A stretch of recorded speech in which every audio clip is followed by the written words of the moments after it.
Okay, you guys, so we are here to talk about the New Mexico tour that I just went on. I only posted on my Jaya Bond Mitchell page. Go follow her on Instagram and on TikTok, Jaya Bond, J A Bond. Go follow. I'm holding my hands like it's gonna pop up on the screen, but it might. Yeah, anyway. Tour. What about tour? How does it feel to be on tour? Tours are different, of course, depending on the art style that you are. Like, I know singers have their own sort of tour, and dancers have a whole different tour. Musicians have a whole different tour. Actors, I don't know if they do tours. I don't know. Visual artists, painters, I don't know if they do tours. I don't know. But I am going to tell you what it's like to tour as a professional dancer, aka a performance athlete. Now, let me tell you guys this. So, I have changed. When people ask me, what do you do? I have changed what I say. I usually say professional dancer. That can just mean so many different things now.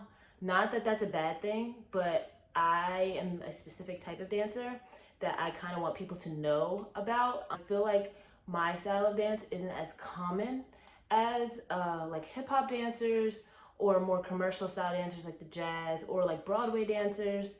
My style of dance is not even as popular as like ballet, essentially. I'm a modern dance dancer, more of a contemporary modern dance dancer, which no one really knows about unless you are in the dance world. There's a lot more of us than people actually know. I feel like when you're a child, you grow up with these styles and then you branch off into whatever dance path you want to go into.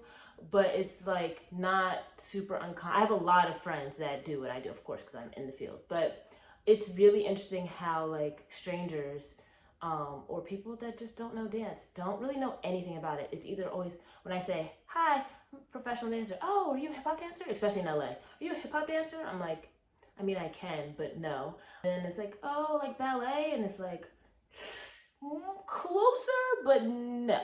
I like to say now, I am a performance athlete. I've got that from my friend Melissa. Hey girl. She is a nutritionist, but also like a dancer, ballerina. She does modern dance, she does contemporary too, but she uses the term performance athlete, and I feel like that describes us a lot more. There's hip hop, and there's also like strippers or exotic dancers, whatever, go-go dancers. We're all like, it's the umbrella is dance, but completely different styles, completely different techniques, completely different training, like completely different. So I kind of want to bring light to the type of dance I do. So that's why I call myself a performance athlete, and I'm going to be calling myself performance athlete from now and forever until we find a better name. I'm going to call myself that. Okay. So anyway, this is the tour of a performance athlete.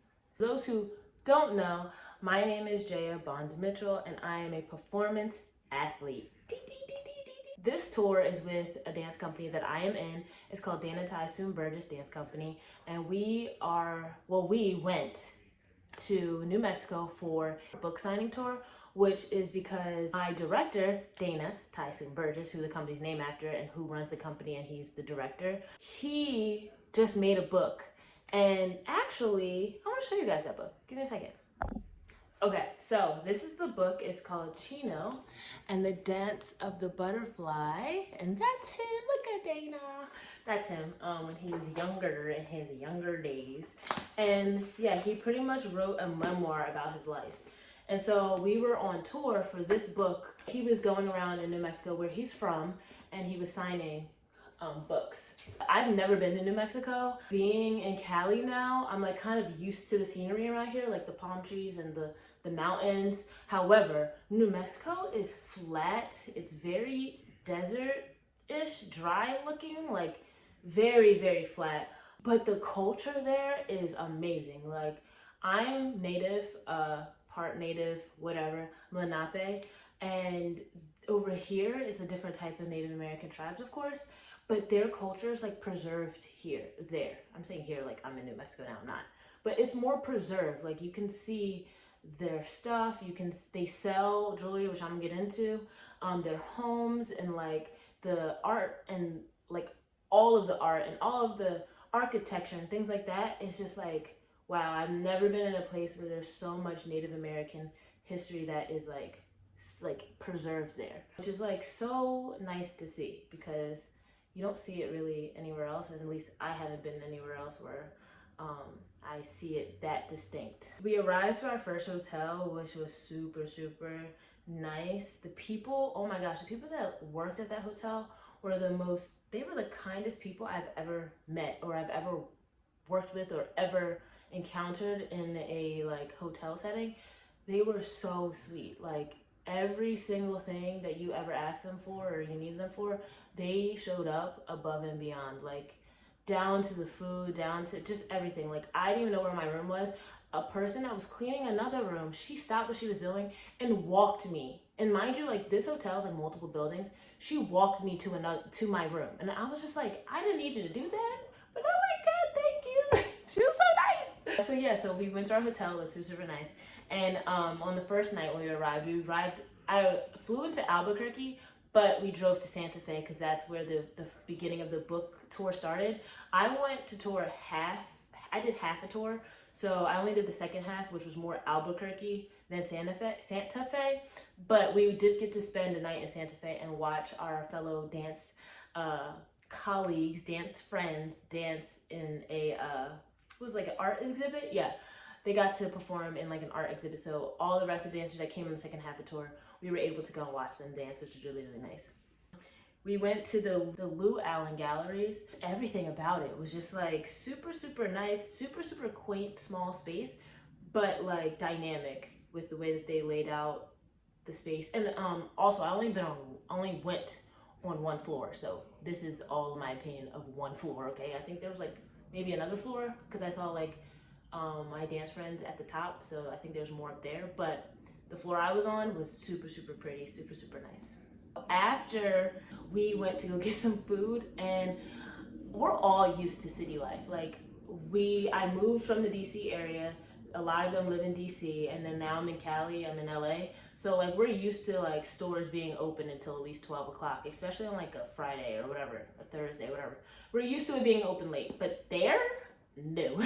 They are a small town. They were like, we close at 9. So every single food place that we went to was closed. Finally found one. It was really, really good. All the places were closed. We ended up just walking around downtown Santa Fe at night, which I was told I shouldn't do, not because it's dangerous, but because allegedly Santa Fe is really haunted. Like allegedly there's like ghosts and everything, always spirits, everything always around that area. We even saw a haunted hospital. Like it's the thing there. So the dance director and the owner of the company, he gave us all ghost beads. I'll show you guys them. So he gave us ghost beads, which are these, and they were meant to protect the Navajo children from evil spirits and bad dreams. And this is made out of juniper berries and glass beads. So this is what you wear to not get like haunted or get messed with by spirits. I thought that was interesting, but we all had these to make sure we were good, okay? We were walking around, and it's so funny because we didn't have the beads yet, but my friend Joan, who's also my roommate in this trip, she saw a figure so bad that she jumped and she was getting ready to run. And you know, I'm black, okay? So you don't gotta explain nothing. If you're running, I'm running too. Like, I don't need an explanation. Tell me after we get to the destination away from whatever you saw, because I don't got time. So she's getting ready to run, and I'm getting ready to whoop. And Felipe, he was like, what's going on? And she was like, you guys didn't see that? There was a figure in the middle of the road. It was skinny, and it was like walking towards us. And we were like, I said, oh no sis, I didn't see that. And me and Felipe were both looking at each other like, okay. So she was just like freaked out, and we were just like, okay, like this must be real. These spirits must be real, because she is, yeah. So anyway, and that night she started talking in her sleep. I didn't have time. I was like, Joan, you did not bring this spirit up in our room. Like, I was over it. So we found a spot to eat. I can't remember the name of it. Let me look. It's Cafe something. Cafe Pascual.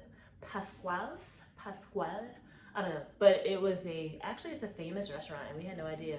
The food was really, really good. We all got bison burgers. A lot of people think dancers don't eat, but we do. And my poor friend Kristen, she was so tired. She actually came from, I believe, Portugal. And then she got on, so she flew back from Portugal to DC and then DC to New Mexico. She was completely jet lagged, poor girl. So Justin, another dance member, had to carry her out the restaurant because girl, sis was tired. Next day we wake up and we go get some food, get some breakfast in the morning, and then we head to Albuquerque, which is completely different from Santa Fe, let me tell you that. This is the part that is not so glamorous about tour. Q to Q in tech is so long. It is so much. Like, we were there from 11 a.m. to 9, and we had 2 breaks. We had a lunch break and then we had a dinner break. And I was only in one piece. During this trip, I was kind of treated like a guest artist because even though I am still in the company, I clearly don't live in DC anymore to be practicing and to be rehearsing with them. So yes, I speak in, this is my channel, I speak how I want, mom, don't try me. Treated me more like a guest artist, so I was there for one piece, and so I only had to tech for one piece. My piece that I was in, we just did in May, so it was kind of polished already, but the other pieces haven't been done in like sometimes years. So, and one of them has like, it was a projector. They projected this, projected the background, so it takes a lot of work, especially because the dancers interact with the background, so they have to time it perfectly and stuff like that, so that took a very, very long time. So we were in the theater for a very, very long time. So we did Q to Q, we went to bed, we came back. This time we did a run, a dress run. I think we did another, not Q to Q, but another like run through of the show, and then it was show day. So that was our first day for the show. And that also was an all day event. Because even after the show, we go and we hang out with the board for a little bit, which is nice, but like after a long day of dance, you're very, very tired. But you know, you gotta show love and support to the board, because if it weren't for them, we wouldn't be here. We actually were able to have like a morning to ourselves. Like the first morning, like I said, we had to get up and go, but like the second day, I believe, or third day, I can't remember. It might have been the second day. And now sirens? Okay, moving on. So anyway, as I was trying to say before I got rudely interrupted, we woke up in Albuquerque and we were able to have the morning to ourselves. We got some food. Also, we happened to see hot air balloons. Like there were hot air balloons outside of our hotel. I was like, I've seen hot air balloon before, like before in person, but not in this way and not ever like super up close. And they were like coming towards our hotel and I was like, oh my gosh, that's so cool. They're back. Sorry y'all, I had to kick Wall out the apartment because he was way too loud, and the sirens and the planes, I don't got time for all that. But anyway, I can kick him out. He left willingly. Air balloons were crazy. It was super, super beautiful. I've never seen them in that color before, and it was just like, wow. I know, like, I think New Mexico is known for that. I know Turkey is known for that too. I think New Mexico is known for like the hot air balloons and everything too, which is super dope. But anyway, we went back to the theater. We had to go through, do another tech, do another run, but also we did a talk back with the University of New Mexico. That's where we were performing. That's where we performed the entire time we were there. Dana went to school, and we did talk back where he talked to the dancers and just like students that went to the school that are interested about his life and stuff like that. He always asked dancers to speak to, so we got to say our names, where we're from, and how long we've been in the company, which is cool. And it's also interesting because a lot of people like always want to know what it feels like or what it is like to be this type of professional dancer, like I said, performance athlete. So it's always interesting to like have that conversation with people and to make them, I don't know, it makes you feel like a little celebrity. Just kidding. So we did the talk back. That was a blast. And then we had another break, and then we had to get ready for the show. Then, after we got ready for the show, we performed. That night, we hung out with the board again. But like I said, it's super, super tiring after a show and after a long day of tech. So we ended up going, I think, did we end up ordering a pizza? Possibly. And then we ended up going to sleep and waking up. Now, the next day in Albuquerque, we got to go downtown Albuquerque, and I think it's downtown Albuquerque? I don't know. But we were able to go shopping. And this is the part that like, I was so excited about. So one, I was looking for turquoise, okay? So turquoise is what they're known for in New Mexico. The natives sell the turquoise, and I want a turquoise so bad. I was like, I need to find the perfect piece because one, it's everywhere, but one, you want to find an authentic turquoise, and two, you want to find a piece that you really love because it is expensive. So let me show you what I got. I got these earrings, okay? I was looking for a ring at first, but then I realized I'm not really a ring girl. I wear my wedding rings, but I don't really wear any other rings. But y'all, tell me these aren't adorable, okay? This is where they're from, okay? Tyrone, New Mexico turquoise. These were $110. I told y'all, not cheap, okay? 110. It's real sterling silver because I can't wear fake jewelry. Even though I am a gold girl, like I live for gold, okay? I rarely ever wear silver.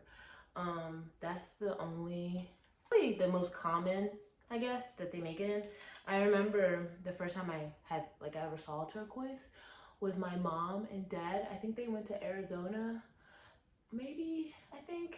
And my mom brought back these beautiful turquoise rings and necklaces, and I wanted some so bad. Look at, aren't they cute? Oh my God. I wanted some so bad. And my mom was just like, you know, you get your own. She's the one that really put me on my jewelry stuff, to be quite honest. But you guys, come on. They're beautiful. Okay, so anyway, I went and got them from this Native American lady who was on the street. She had a blanket out with all of her jewelry on it. Her information, her name is Milton Lee and Dolores Lee. I'm pretty sure this is her and her husband or brother or family member or someone that they do this business together. It's Navajo. I was just so happy, and the interesting thing is that the Native American people are allowed to sell on the street if they have native blood, but it's interesting because all of the shop owners were like Caucasian, and I was just like, this is very, but they're selling native jewelry, and sometimes the workers were native, and I was just like, very weird concept. So I bought mine off the street because although I would love to support, the people that are in the stores are very, very, very, very nice, like super nice. Even the like I said, there's Native Americans working in those stores too, very, very nice. But I don't know, something about these just felt more authentic, so I got those. Also, while I was shopping, my mom hit me up and was like, girl, I need a healing crystal. Go get me a healing crystal. So I got her this, which is I think it's a clear quartz mixed with a gold something. I don't know. I'll tell you guys more about it. Maybe I'll post a picture because I posted every single thing that I have a picture with it. So this is a heart, and it's for her. It's for physical healing, and she's supposed to hold it in her hand or put it anywhere that needs healing. So I got this for her. I got this. This is called malachite. I'll list what it's supposed to do on the screen, but this is so beautiful. I was attracted to the green color. I'm a Taurus, aka I'm born in May, and our birthstone is an emerald, and I just thought that this is like giving emerald, even though it's not like emerald, like the dark green. I don't know, it's just, I don't know, like green. I don't know, okay. And this is a dragon stone, which I was attracted to from the name and all the different colors that are in it. Like, it's purple, some green. The camera's not really doing it justice. I don't know if you see that, but very, very beautiful, very, very nice stones. And this one's in a heart. I love this one. So I'm gonna give this to my mommy. Also on tour, I wanted to show you guys something because I was super hype about it, which, you know, whatever. I'm not super hype, okay? Calm down. She's not that hype. But your girl, see, this is the program that they hand out to everybody. And who's that? That's me. Okay, so I was on the program. Also my beautiful friends on inside. Any more pictures? Yeah. So that's the program. Like, we never get programs that are in color. So this one is very, very special. And I was able to get 2. I was gonna get more, but time ran out. But also, look at this one. I'm on the poster. In dance, we call this poster child. And that is me. Yeah, they kept on like making a joke calling me poster child all trip, and I was just like, whatever, guys. But yeah, and that's my friend Kristen, and that's my friend Sid, and back there's Ian. But yeah, so that's that. I'm holding you guys now. But even though tour is like super fun, you get to hang out with all your friends, you get to dance, you get per diem, get paid to be there, you're traveling. It's a whole lot of fun. It can also be very tiring and very draining because you're not getting that many hours of sleep. Also, with the altitude change, specifically in New Mexico, it played a toll on my body ridiculously. Like, hard for me to fall asleep, very hard to breathe. It was just a lot. So tour took a lot out of me, and I was so excited to be home with Walt and like just get rejuvenated again. And so Walt and I went to go see Black Panther, and that was just really good. Really good time. Really a good day night. Very needed. But overall, I want to say tour was great. I love my job. I love being a performance athlete. And yeah, it was just a great time. So thank you for watching this video. I really appreciate you guys' love and support. And I will continue to share, and I hope you continue to like. Don't forget to like, comment, share, subscribe. And I'll see y'all again in another video very soon. Bye.